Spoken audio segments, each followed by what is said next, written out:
And I'd be willing to bet that this animal has maybe some brothers, some sisters that brought similar money. The dam of this calf, I'll read this so you can, I haven't in the past, but I just want to make sure that there's no classification score. At 111, she has an incomplete record with a 3% test, a 2.9 butterfat. Dan will be classified in November. Okay? The Grand Dam, no classification score, a 2-year-old record of 28,000, 4.5 butterfat, 3.5 protein. The third dam, no score and no production. The fourth dam, this right here, fellow breeders, says 50%. You could, from that, surmise that this animal right here was a water buffalo. Could be.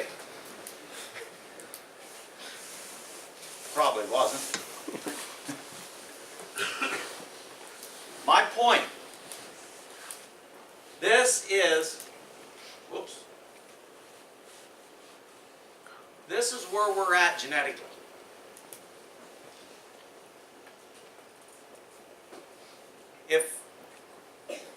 If you had this pedigree, offspring in your barn of this pedigree, and you had offspring out of the red cow that I showed you that when you walked in the barn she perked her ears up and reached over and nudged you to say good morning. There's no AI group in this country except Triple-Hil that would take a bull out of that red cow. But they'd all take one out of this one. Am I right, Ed? Yep, right on. And it'd be analyzed at 2, 3, 4. You're going to be unemployed before long. You just do it over the phone. Hey, as a fellow breeder, as a guy that looked up to the Pete Hefferings of the world, the Bob Millers of the world, you really have a hard time with this. But I don't want to say it's wrong, because there's a chance it could be right. But for those people that made the U.S. Holstein the greatest cow in the world, this is really a kick in the pants. When this is what's the marketing, this is what the AIs are their future. And the fact that the 50% is right there, and I'm not a purist to the point that we've used percentage bulls, and we're going to continue to use them because there's just more of them all the time. But buyer beware.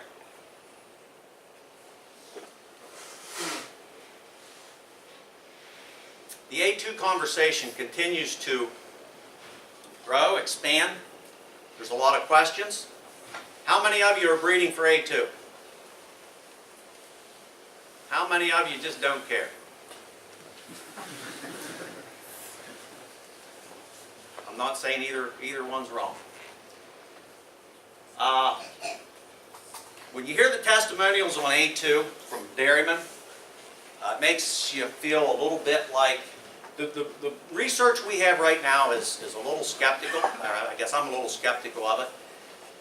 But I had a call from a doctor in Boston, a medical doctor, a few years ago, and he was looking for a cow, a female, an A2 cow that would provide A2 milk for either a son or daughter that had some health issues. And in talking to this doctor, who had no knowledge of the dairy industry much, and he was a foreign doctor of sorts because I had a hard time understanding, but his question to me is, he said, why are you guys in the dairy industry not embracing the concept of A2 milk? I said, well, I'm not saying we're not embracing it, but I said, the jury's still out. He said, you have enough information at this point. He said, you guys ought to be on this. He said, it is a big deal. I only talked to him twice. I think he got an A2 cow somewhere down the line later, but I'm telling you that for information reasons. There's no downside to breeding for A2. There could be a huge upside sometime. So I think that we need to keep it pretty upfront in our decision-making process when we're selecting for bulls. I also had a guy tell me one time, he said, you know, he said, I started feeding my calves, all my baby calves A2 milk. He said, I have not had a calf scour. I've not had a calf with pneumonia. He said, it works. Back to what the experts have told us. In the 19, Dick Mellinger would remember this, he's ancient, but you remember in the late 80s and 90s that the Holstein cow of the future will be a 3.5 protein and a 3.2 butterfat. That's the cow we needed to breed for the turn of the century. Well, get this right after a while. If we wouldn't have had butterfat pricing the last 3 years, we're in trouble now. You think we'd be in more trouble. But guys, if butterfat isn't about the first or second thing you look at in making your matings, I'm afraid you're going to get behind the 8 ball. Yeah, we live in a fluid market. It's not a big cheese market, but at that spread, wow, it makes a big difference.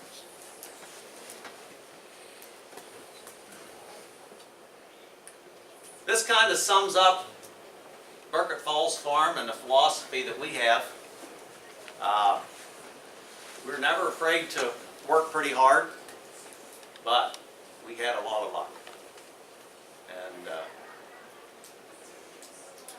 I was just telling someone the other day about picking rocks. Everyone ought to pick rocks. And this is preaching to the choir, but we had this, it started out, we were talking a little bit about these people that's in jail with air condition and lots of good food, and they're really concerned about these people in jail having everything right, and I don't think they ought to be mistreated, but I think they ought to pick some rocks. This was a group of polled animals that were nominated All-American. So polled can produce, they can show, and I should say this too, I am not a proponent of either extreme in our industry. You know, we have the genomic end, we call that an extreme. We have the show end, and that's certainly an extreme. I'm a kind of a middle-of-the-road guy. I like good-looking cows, I like functional cows, not necessarily breeding for the show ring, but we're certainly not breeding for the current AI market either. This is my dad.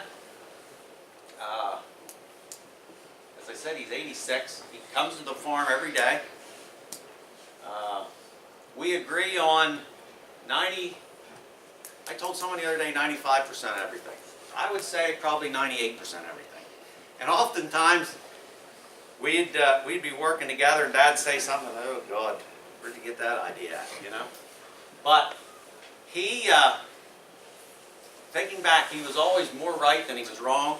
And with the poll, he always told us, the three of us boys, I'm the only one there left anymore, but he would tell us, he said, John, he said, don't allow the poll to get away from you. He said, continue, if something would happen to me, he said, you need to continue on breeding polled. He said, breeding good cows. He said, it won't necessarily be a great financial reward for you, but he said, when you lay down to die, he said, all you'll have is what you give to someone else. And you know what? That's pretty true.